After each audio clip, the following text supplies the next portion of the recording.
Many thanks to you, Calvin Dak, for joining us. Now, let's get a sense of the general sentiment in America about the killing of Qassem Soleimani. Well, I'll tell you, it's I can sum it up in about three points.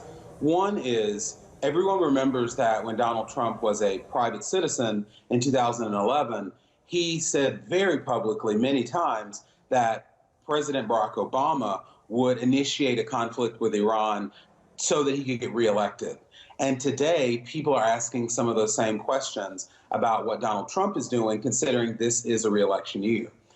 The second thing is Donald Trump is saying and insinuating that he's not being trusted as the commander-in-chief to make these very difficult military decisions. But the problem is he's not explained the strategy behind it or why he felt this move was necessary. He hasn't explained it to the American people, and he hasn't explained it to what we call the Gang of Eight, the 8 leaders in the House and the Senate. And the third thing that we're thinking about here is Donald Trump has made it clear that there are never Trumpers, deep state, Democrats that don't really support him. But if you look at someone like Secretary Pompeo, yesterday he was saying that President Trump was not going to target cultural sites, for example. Afterwards, President Trump directly contradicted him. So we're left with the question, if he's not listening to the advisors that he trusts, is he not listening to anybody? And if that's the case, then we're just scared. All right, talking about President Trump, whether President Trump listens to anybody, Iraqi members of parliament passed a non-binding resolution for foreign troops to leave Iraq. And then consequentially, the coalition paused its operations against ISIS in Iraq. And then just after that, we had some sort of threat coming from President Trump, talking about sanctions against Iraq if the forces were, forced to leave the country. What's the implication of that?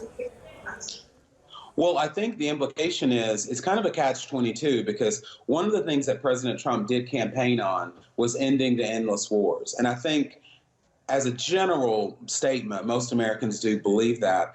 But if it could be that what he's decided to do against Iran could erase the benefits that we've seen from this endless war, as he calls it. Also, I think it's important to point out, too, that Donald Trump seems to categorize everything in terms of real estate and a business deal. He's talking about getting reimbursements for the money and everything that the United States has put into Iraq since the beginning of the war. There's maybe a legitimate conversation around that, but I think he's simplifying it too much. This just isn't a matter of getting reimbursed. It's a matter of protecting our interests in the region and leaving responsibly so that we don't turn back the progress we've seen. All right, so you mentioned something earlier, which is, has become a general debate as to whether American leaders use the war rhetoric to gain voter sympathy. Do you think that that's the case that's been playing out from Bill Clinton to George Bush, Obama, and even Trump? Yes, and I'll tell you why. If we look at our election coming up in November, you obviously have people that support Trump very strongly. They're not going to be moved one way or the other unless there's a huge failure. You've got Democrats on the other side that don't support Donald Trump, and unless there's something even more dramatic that happens, they won't support it. But the people in the middle, the independents, they're the ones that, if we are involved in a military conflict, even if they don't approve of President Trump, what he does and how he does it, they're going to be reluctant to change leaders if we're in the middle of a military conflict. Now, you can't sometimes control when there's a military conflict, but sometimes there's the supposition, which we're having now, is that was this in part motivated by Donald Trump realizing that he'll be in a much stronger position if he's in the middle of a military conflict in November of this year with our elections. Global Affairs analyst Calvin Dak, thanks for sharing your thought with us.